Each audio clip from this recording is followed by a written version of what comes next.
All right, good morning, everyone. If it looks a little strange why I did that, you have to get the cover page, and sometimes I forget. And the cover page we have me out here like, and it's probably going to add one of those in the in the sequence at the bottom too. All right, good morning, good day, good afternoon, good evening, wherever you are in the world. Hello. I am Dr. Vernita Glenn White. I go by Dr. V. I am an expansion strategist for life, a consultant, speaker, author, all of those great things, but really focusing on helping ambitious, high achieving, top performing women expand their brilliance beyond their positions, titles, and degrees so they can have the dynamic, kick-a life they love and that they deserve. And I've been doing Building Brilliance Awareness all month long. You can catch up in this series. The series will also be available on another platform in a couple of weeks, but it's here now. And yeah, I have really been enjoying doing this. I get up every day. We get on here and I do different prompts. And then so if you're new, I do these prompts, like I do this session, and then there's some self-work that comes later in the day, so you come back for that. And then there's a reminder post at the end of the day. So it's like three parts to what I do every day. And that only started, the 3 parts only started a couple weeks ago. So you're not too far behind. And then the purpose of Building Brilliance is, if you're new, is because we have, especially those of us who are like doing the doggone thing in life, we spend a lot of time focusing on our careers or even business. This goes with people who have been entrepreneurs, almost all their lives, because some people never had like a traditional career, but they still had to get like some training and things like that to build their business. But women who, often we focus a lot on our careers or business or professional life, and we don't expand that genius to other areas of our lives. Now, my background is a mathematician, so I'm not saying that I'm going to approach my health and wellness like a mathematician. Well, yeah, kind of, sort of, yes, I am. But I'm not going to bring just that skill set to those areas of my life. I'm going to say what parts of being a mathematician, like being logical, looking at patterns, understanding systems, and things like that. That is what I'm talking about, how to transition that to your life. And I really talk about how we show up in an area for our professional lives and not so much for our personal lives. And sometimes we forget that we are this brilliant person, and those skill sets that we've obtained, those natural gifts and talents that we have, we can apply them to every area of our lives. And something happens as to why we don't do that. Perhaps because we spend most of our time in our careers, most of our days and things like that in our careers. I'm not sure. Well, I mean, I know, but I'm saying I'm not sure for you. We will have to have a discussion about that. But I know for me, it was because that's the area I focus on. So like what gets energy grows where energy goes. That saying, whatever you focus on gets the most attention and the most growth. And then a lot of times I think our professional lives or our businesses is so structured, and we know what to do. There's an outline, there's a routine and things like that. We know an expected outcome pretty much. But with our personal lives, we don't really know about that outcome. Like, we are the outcome. We get to determine that. And that's really powerful when you think about that. And I wonder if that's scary to some people. I'm not going to pretend like everyone is oblivious to understanding that, but I wonder, those of us who understand, and if we still kind of step back and slow down, it's like, whoa, we realize the power and magnitude that we ourselves have, and that we create everything that's around us. And that can be a little hurtful, even if your life is pretty good, but it's not the best that you wanted. And it's like, man, I did this. So the good news is you can also change it. And when I talked about, I think yesterday or in the other session, sometimes we have to slow down and look back. And this applies to what we're going to talk about today. No, not really. I'm just talking right now. We'll get into it today. If we don't like the situations that we're in now, we'll look back and let's say like a year or two ago, where were you then? If you're not in the same place, that means you made a decision, you got into action, and you were able to change a situation or an environment. So let's think about that again. 2 years ago, 3 years ago, however far back you want to go, from where you are now, if you're not in the same place, something happened. You got triggered with something, you made a decision, you were like, no more. And now you're in this place. It could be a physical location, it could be a house, it could be a relationship, it could be another job, it could be your weight, it could be all of that. It could be your finances. And this is why it's important for us to track our progress, because we track stuff at work and in our business, but in our personal lives, we don't do too much tracking. This is why we struggle with understanding how powerful we are. If you're not in the same place, something happened. You need to look at what was that something that happened. What did you do? What did you call up on the inside of you to make that change? The same thing that you did there, and you're at this place, you're like, okay, I've been here for a while, it's cool, but I know there's more. You apply that to your next step. It's difficult for some to get to that next step because you don't know what you did to get here. Same thing in finances. I hear people talk about, they made $10,000 in a day, but they can't tell you how they did it, so they never make the $10,000 in a day again because they never took the time to look back. All right, so I don't know where that came from. That's not the topic of discussion, but somebody needed to hear that. All right, so today we're going to talk about labels. What if you've been labeled as, how has it impacted your life, and how does it serve you now? How do you act towards that? So you see my hat, I'm going to call it my hat. I had to borrow this hat. Yes, from a special person.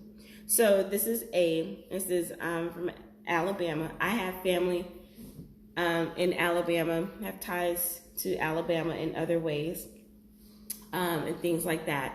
So when I talk about labels, you see this A, and when I was thinking about doing this, I immediately want to get this hat because I was thinking about how many times as top performers, ambitious women, high achievers, have we been labeled like an A student. And you probably didn't get straight A's, but because you were smart, you were in those classes, you were in the honors program, the gifted program, the magnet program. I was in all the programs. They labeled you as the A student. Okay, I'm going somewhere with this. Follow me. So we have this A, we have this label as an A student. And yes, while we were in school, it was like, okay, I'm an A student. And we were fine with that while we were around our other fellow A students, right? But then some of us weren't like the stereotypical smart kid. And I say that because, when I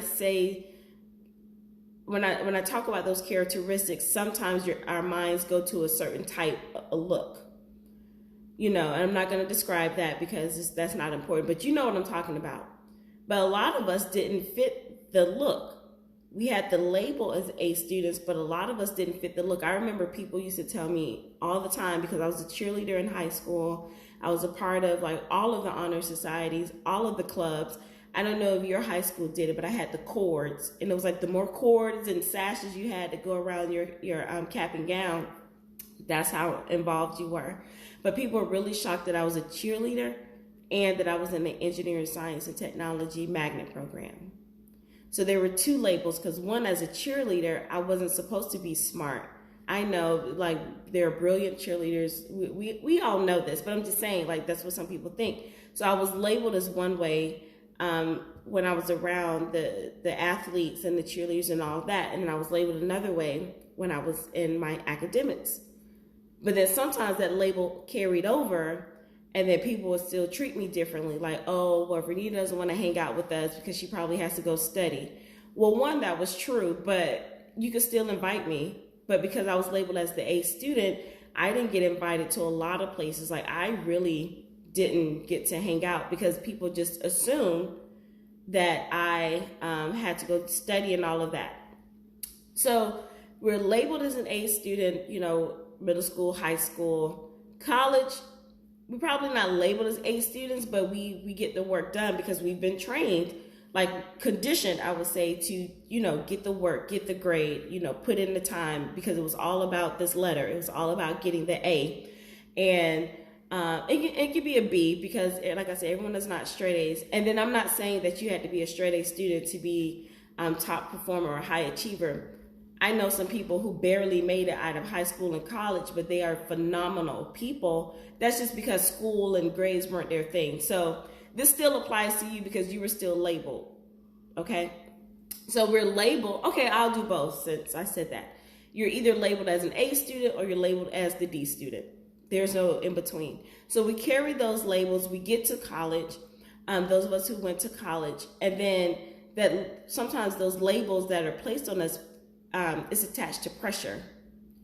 And I was still active in undergrad. I still did my thing, but it was still that pressure of, oh my gosh, I even dropped out of the engineering program because it was pressure. Like, I got accepted immediately into the engineering program when I went to undergrad, which, you know, you usually have to apply to your college or your major after 2 years, but I was automatically accepted because I was in the magnet program, and I was like, look, I know this stuff. Put me over there. And I dropped out of that because it was the pressure on me, like, oh my gosh, this is not fun anymore. This wasn't like high school. I don't get to build and create. Like, you want me to just look at programming. And while I was good at it, I didn't like it like that. And then I saw some of the upper level students and how they were at the time, and and when they told me that it was going to be a possible 5 or 6 years before I graduated, I'm like, undergrad? I was out. But again, the label, I stuck with it a little bit because I felt the pressure of the label of, you're supposed to be smart. Why are you giving up all of this? I even had my college boyfriend at the time, like, dog me out for dropping out of engineering. But that's another story for another day. So you have these labels, and then you have the pressure. Let's say, okay, you survive college. Maybe you go on to get your master's. Boom. But then it comes to life, right? You've been labeled as either the A student or the D student. You've been performing subconsciously in that way. And then in life, you show up and things aren't working out like you thought they were. Because in school, you know, you do something, you get an outcome. It's a structure. There's a definite end, you know what's up. In life, it's not like that. So when things aren't working, there is really no system, structure, or strategy. You kind of go haywire because you're like, I'm supposed to be the A student. I'm supposed to know how to figure this out. Or if you were labeled as the D student, well, what's the point of me trying to figure it out? I never got it anyway when I was in school. So those are like some big labels that we kind of carry and that show up in other areas of our lives. So let's take this away from academics a little bit. Other labels that people put on us sometimes. I saw someone write this on their Facebook, and I was like, I agree with that. One lady, she was like, I don't want to be labeled as the independent woman. And I'm going to let you sit with that for a minute. Some people were saying, oh my gosh, how can you say that about yourself? You're supposed to be independent, blah, blah, blah, and all of this. And I'm looking at the comments, and I was like, first of all, that lady can say whatever she want to say. It's her timeline, right? But then I sat with that, and I was like, you know what? I've said that too. I don't want to just be labeled as an independent woman. Am I independent? Yes. Do I want to be out here doing all of this by myself? No. This is why we were created to have partners. Now you can choose not to have a partner in life. That's your choice, but we weren't created to be alone to do this by ourselves. That's just what I'm saying. So on some things, I am not independent. Nope. I tell my people, can you do that for me? No, can you do this? Because I don't act, nope. I don't want to be labeled as that, because what comes with that is like we can carry the weight. We can carry that weight ourselves, and that it's a badge of honor to do that. While we can do that, I feel good depending on someone sometimes. It feels great. And I had to allow myself to do that because, we out here singing independent women, Miss Independent. And there's nothing wrong with that, but to label it where you block out all the help, no bueno, not good. So can we be independent? And some people may disagree with me, and that's cool. Do I enjoy being independent? Yes, but I'm not going out here saying I'm independent. I'm every woman because I want a man to come in too and help. I'm just being honest. So the other part, another label, strong Black woman. Are we, some of us, strong Black women? Yes, that is good. But then when we wear that, or we constantly hear that, we think that we have to be super women, superheroes, Wonder Woman, because it's like we can't have a moment of weakness. And when I say weakness, I mean, what people perceive as weakness. We can't cry, or we can't just say, not today, I just don't want to do this, or can't take a day off. We feel like we have to keep pushing and fighting because people see us as a strong Black woman. Sometimes we take things that we normally probably wouldn't take from people. But it's like, it's okay. I'm tough. I'm bold. I'm a strong Black woman. Yes and no. Sometimes we can be soft. And I had to learn how to be soft, right? And not like damsel in distress soft, but feminine soft. And it's like, okay, everybody's not out here to get you. You can relax a little bit. You still keep your guard and your barriers, but they don't have to be with thorns and pricks, right? So it's just something, and you can choose how these labels, maybe this doesn't bother you, the labels, but when I'm going down this list, those are just some labels that have been placed on me, and then I can see how I'm reacting. That's really what it is. How are you reacting to the labels? If you are still, if you're still soft and feminine, but you still, I'm trying to say, but you still stand your ground, and the strong Black woman doesn't bother you in that way, cool. I'm just saying, for me, sometimes when people say that to me, they're like, well, why are you upset? You're a strong Black woman. Why are you having a tough day? You're a strong Black woman. That's what happens to me. And I'm like, look, I don't want to be strong today. How about that? So that's what I mean for that. And then bougie. Now, the term bougie didn't bother me until it was used no, they didn't say it's bougie at work. They called me sedity at work, and I'm gonna tell you. So I didn't. The bougie doesn't bother me. It's like, whatever. I like what I like. I do what I do, and that's just how it is. Some people there's a certain lifestyle that certain people like to have. So,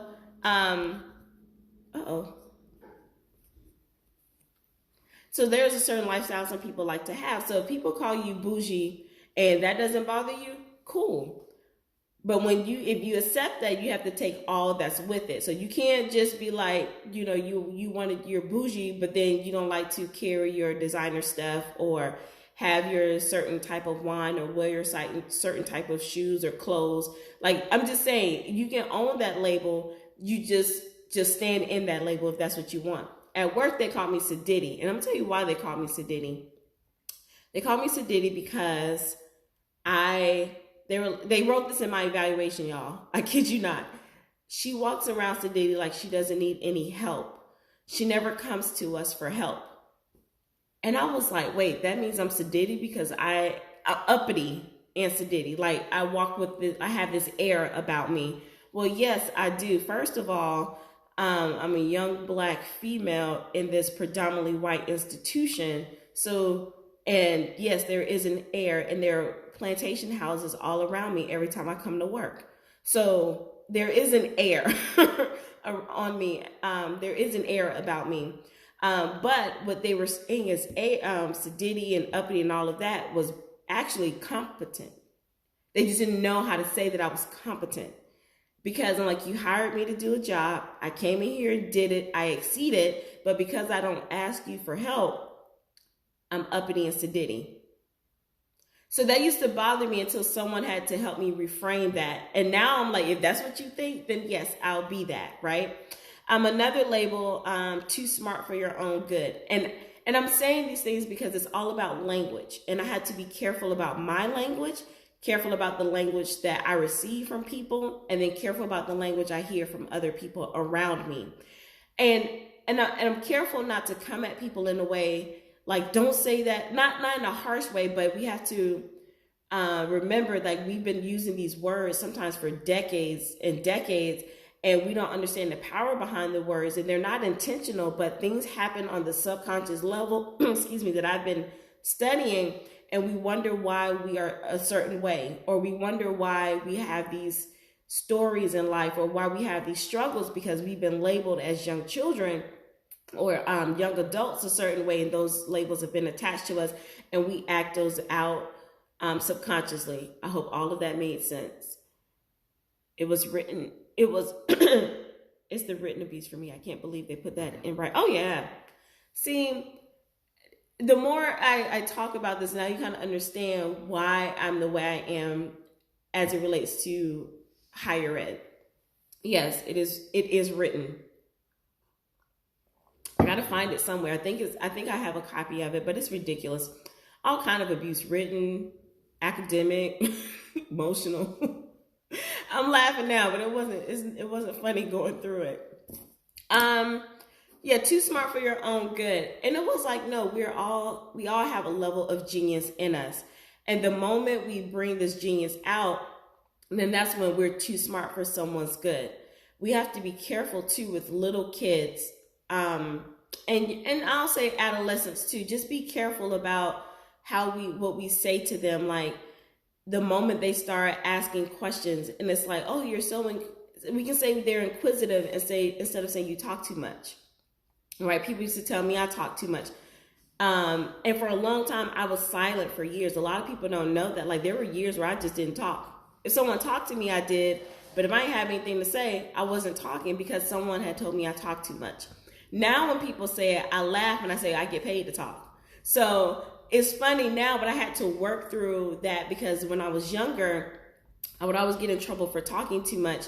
And then there was a situation that happened that caused me not to talk. And I was like, whoa, I guess they meant that my voice doesn't have any power. Like there's no reason for anyone to listen to me. Did some work, got over it. Yeah, people can say I talk too much all day long. Cool. I'll take that. I'm looking at my paper. Oh yeah. So when we call little kids bad, or when we call someone bad, and I say this to my friend too. It's like, stop saying that.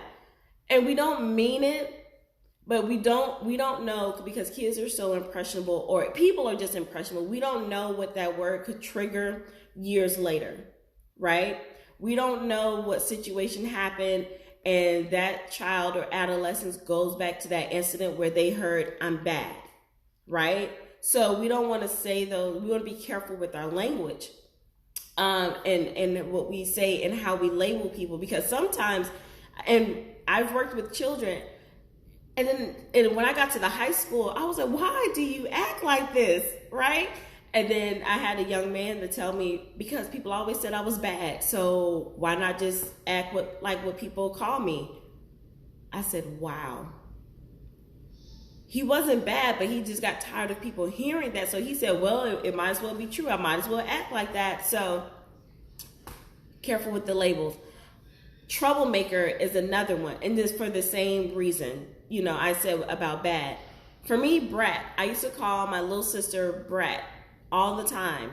I was like, hey, brat. Or when I was talking to my grandma, I was like, I don't know what brat did today. But then when brat would come to me, or she'll not help me do something, or she didn't think of me to do whatever, I really can't get mad at that, because being a brat means she was all about herself. And when she was all about herself, I got mad, right? So I was like, how you gonna get mad? And you've been calling her a brat. And then one day she told me, she called me by my sister. We have sister names. So she called me by my sister name, and she was like, can you not, I don't want to be called the brat no more, because then you get mad at me when I do stuff. And I said, you're right. So I stopped calling her brat. But I do call her spoiled. People call me spoiled. I call people spoiled. That one doesn't bother me. But I'm just saying, you pick out which labels, that people have placed on you, and how you've acted those out, subconsciously or unconsciously. Yeah. So then here are some other labels. We tend to shy away from the good labels because people they have this negative tone sometimes, and we shy away from those. But for some reason, we pick up the bad label. I don't want to say bad, but we pick up the labels that don't serve us, and we just take those. But the good labels, because of the way the person said it, we don't take it. So like ambitious, it's like, whoa, I don't want to be too ambitious. You don't want to be too ambitious. I have a whole talk on that. I need to release that to y'all because it was fire. I must say so myself. Thank you, Jesus, for letting the words come out of my mouth for that. But ambitious. And I didn't realize how powerful ambition was, the word, and what that does to other people. And that's a whole nother talk. But when I did my talk, someone commented, because it touched everybody. And I was like, oh, I wasn't expecting that. But the guy commented and said, those people who have lost their ambition. Oh man, I think I wrote it down to take a picture. But he was saying the people who've lost their ambition are afraid of the ones who still have it. So a lot of times, and this was just a new revelation last week, a lot of times the way we're getting treated, and people see us moving and doing what we do, they throw stuff at us, they block us, but we still, we out here like the football players, we jumping over, we ducking and all of that, because we know we have a goal to, the goal to reach. And people are still wondering, like, how are you able to do that? Didn't we just knock you down? Didn't we just block you? But you're ambitious, you're determined, you're not settling, you're moving. And that scares people. I didn't know that. My grandmother used to tell me that, but I was like, no, Grandma, I'm not doing more than what I should have. That's just me. You just happen to be ambitious. And I was like, but a lot of my people that are around me are successful. They have the same degrees. They have the same positions or similar. But I learned, and you can let me know if you agree or not, everyone who's successful is not necessarily ambitious. Everyone who's successful is not necessarily ambitious. A lot of us, because it's just a natural thing to progress, we can progress, so I'll give you a good point. And this is how I had to look at it. Do I have my PhD, and am I a college professor? Yeah. A whole lot of people have PhDs and are college professors, right? But then there are people who go out and get multi-million-dollar grants, who write so many books, who write all of these articles, who go speak at national conferences, who make names for themselves. Those people teach the classes, but then go and build like academic empires, right? You're successful as a college professor, right? But then to do all of that, you have to be a pretty ambitious person. I was on my way to do that, and that's why people thought it was dangerous, or that's why I was called uppity and all of that stuff. So thank you. So you agree? Thank you. Thank you for that. I didn't know that, because I'm like, what? Everybody should want to do this. No. So it's not really a label, because people don't really come out and say, oh, you're ambitious, you're too ambitious. I haven't heard that directly. But when people start blocking you or telling you to slow down, or why do you do that, or they're not letting you do certain, or they're blocking you from doing certain things, but you keep finding a way, and it's like, why do people keep fighting me? Ambitious. All right, genius the same way. I didn't like the term genius sometimes. I would say it, but then when I had to understand, like, we all have this zone of genius, and that's where we thrive the most, then we get to own that. So own your genius. We all know when we are in our sweet spot. For me, is when I'm really teaching a concept and I'm down into it, and I could tell you all the different ways about something. I'm up there moving, and that's my zone of genius. I am a true educator. I'm a teacher. I believe I have the gift of teaching. My mom said that. I didn't know teaching was a gift. So anybody who says that they teach, that doesn't necessarily mean they have the gift of teaching. Two different things, but that's not this kind of live. Doctor. The label doctor bothered me for a long time. Even after I graduated, it was so many years I didn't let people call me doctor, or I didn't accept the label doctor, because I didn't want people to think that I thought I was better than them, because people had been treating me that way. So now I wear it proud, the whole cup that says Dr. V on it. Now I wear it proud because I had to do some work. It's like, no, you earned that. You worked your butt off, on to the side, all of that. All those years, the literally sweat, blood, some blood in my eyes, blood pressure, the tears, you've earned every right to be called doctor. Whatever label, manager, supervisor, director, president, CEO, all the other labels, you earned all of that. So just because someone says it with a negative tone, you can take that negative tone off, because that is the label you deserve and you earn. And then kind, gentle, loving. I used to have an aversion to those words. Ridiculous, right? No, you want the good labels. I told you sometimes we bounce off the things that are good for us because of how people said those to us. And as a Black woman, I was like, no, are you trying to call me weak? And then I had to do some work and realize no. So think about some labels that have not served you. Think about some labels that maybe you've put on yourself. Another label, I'm broke. You are not broke. You're just in a different financial environment or a situation, or your finances aren't where they need to be at the time. Because when we say things to ourselves, anything after I am is true. I am fat. I am dumb. I am supposed to be by myself. I will, any I statements. I'll never get married. I'll never get that promotion. I'll never have the life I want. We have to be careful of the labels we also put on our own selves, and just reframe it. I am working towards my goal weight. I am working to increase my financial situation, or that's not a financial priority for me at the time. I want to up-level my skill set so I can do A, B, C, X, Y, Z, all of that. So just start changing the labels that we put on ourselves, and then start redirecting the labels that people put on us. Here's one small example, and I got this from my e-commerce mentor. I didn't realize how powerful, subtle words. Sometimes when people are in a situation, and it could be a Southern thing. I don't claim to be Southern because I'm in Florida. I was like, Florida, we do our own thing. We just happen to be in the South, but we're not Southern. Say what you want. Maybe the Panhandle, but from that, under the Panhandle on down, nope, we're not Southern. So anyway, but it can be like a Southern thing when people say, oh, you poor thing, And she said she was pregnant at the time, and people said, oh, you poor thing. And she was like, wait. There's nothing poor over here. People didn't mean it in a way, but just, oh, you poor thing. And she was like, no, there's nothing poor over here. How about you rich thing? And I know people are like, oh man, you're just overreacting.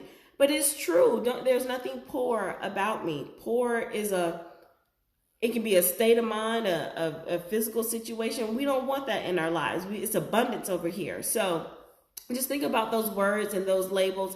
Think about something that may have a label that have caused you.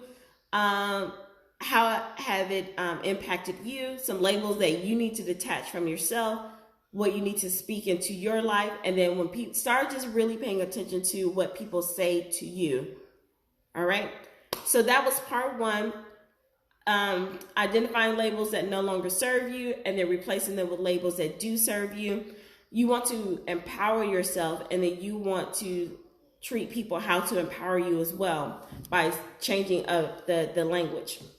So I want you to think about that today. Just go write down some things that you've heard and you're like, man, people said that to me. And here's a bonus. Then go connecting those to some of the actions that you've been taking. And I'm going to leave it right there. It can be good, bad, or indifferent. But once you get a label, trace that label back to an action. And if that doesn't make you change, I don't know. But that right there made me realize, like, whoa, I've been acting like that. Let me stop. All right, so that's what I want to talk to you about for that. I'm going to get into my supplements because we know we do that. But I also going to say I'm doing a Facebook Live on my business page, which is Dr. Vernita Glenn White, on March 31st. I haven't decided the time yet, but it will be on March 31st. My free gift, it is 10 ways to look good on paper and in life. I love that. It's a little mini masterclass with a guide. So you can see we're so good at building up our CVs and resumes, but why aren't we building up our CVs and resumes in our personal life? And then, of course, the $10 off the wellness products. Those links are in my bio. They will be under this description. And it's also at drvernitaglenn-white.com/wellness. All right, so let's get into these supplements because we can't be brilliant and broke down. I did do, because someone asked me somewhere, I did do this and I want to show you that I will drink it. So this is the instant coffee. It is with Tetra Blend, supports mood, focus, memory, health, and brain aging. And it also has a little collagen in it. I did do it. I mixed it with hot water. And then I put my collagen creamer in it and put it in the blender. Added a dash of vanilla in my black coffee cup. This is a whole company that I get my coffee grinds from. My beans that I grind myself, but not today. Instant coffee. So I'm a coffee snob, but I did it today because now the people who asked me to do it, they didn't show up, but maybe they'll see the replay. So I did drink it. It has this different taste to it. If you are used to instant coffee, you know that there's a taste to instant coffee, but this one has like a different kind of taste. I'll say it's like an acquired taste. Some people love it. They mix it with the chocolate version of this fat burning pudding. I'm allergic to chocolate, which is why I had a small breakout because I ate something I wasn't supposed to eat, and it's coming back. This one is stronger, so I must have eaten like the real bad chocolate this time because usually I'll have like a rash and it'll be gone. But I think this one was the one I was definitely not supposed to eat because it was a breakout. But it's all good because my skin still feels soft. It looks good, and it's healing. It's healing pretty good. So that is that. And then I take my skin. I know, just me. And no, and that's the thing. Like I do it, and I'm like, oh, I'll just take my Benadryl later. And no, the Benadryl didn't help. That was my fault. Let me taste it. So anyway, yeah. And I know better. That's the thing. I know better. But I just wasn't expecting that. So I take my liquid collagen, tablespoon that changed your life. It has hyaluronic acid in it. That brings like a lot of the moisture into your skin. Yes, you want to drink water, but this also helps that if you don't drink as much as you need to. This helps. Again, it's not a supplement it's not a replacement for water, just a supplement for water. And then my fat burning pudding, it has been working. I am loving it. This is lemon. I'm ordering coconut lime next. They have a chocolate version, which I will not be ordering. I don't take this one yet, but this is Life.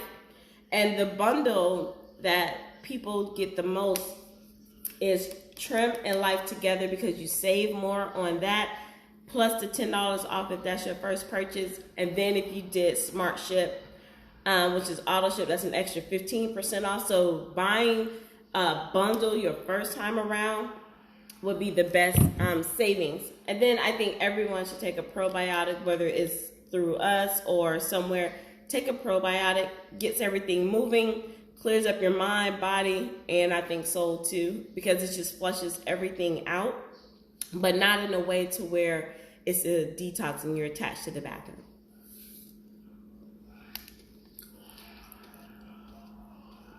It's all about gut health. And it says encapsulation technology. This company really focuses on their science, technology, and the supplements that they do and how they put things together. That's what I really love and what intrigues me about the company. And if anybody wants to know like any videos or anything like that, just let me know so you can see behind the scenes too. All right, so that's what I do. Another video, I'll talk about some of the other things. I can't wait for my new shipment to come in. You'll have to catch those on something else. You won't see them on this series because they come out in April, and we're ending this series in March. So in a couple of days, I'm excited about that. And is that all? Oh, yeah. So if you have any questions about any supplements, you can message me. You can get on the email list. We're calling it Thrive Thursday. I just sent out the first one, so you only missed one email so far. That link is also in my bio, but if you go to drvernitaglenn-white.com/wellness, you'll see where it says, I want to join or something like that. You'll see the page, and it'll show where you can sign up. I don't pressure you to purchase anything. Some people are new customers, existing customers, and what I call hopefully potential customers, but they don't have to be. They're my VIPs. Just give you information about the product, and then I also give you life tips that relates to the product. Hopefully I can keep that going, but I was like, okay, this is cool. I try to keep it short and brief so you can see what the product is. If we have a promotion or deal in the company, I put that in there, and then that's it. No pressure. You go look at the links for your own. None of that. So go sign up on that if you want to. So that way, because the site is so big, and I don't want you to get lost, overwhelmed. So I just show you like one product a week because it's easy to get overwhelmed on the site, because it's not just weight management. It's also skincare, personal care, and home care, because it's all about clean living as well. All right. So to recap, let me know what labels that have been placed on you that no longer serves you. Let me know any labels that you may have put on people that you didn't realize, and then what labels that people have said about you that you probably need to accept because they weren't bad labels. Maybe they just said it wrong or they meant it wrong, but it wasn't bad. Yeah, I told you about the live, the free gift, the wellness. All right, I told you all of that. I'm Dr. V. Thank you so much for listening and learning with me. I will catch you next time. So go out and be bold, be well, and be brilliant.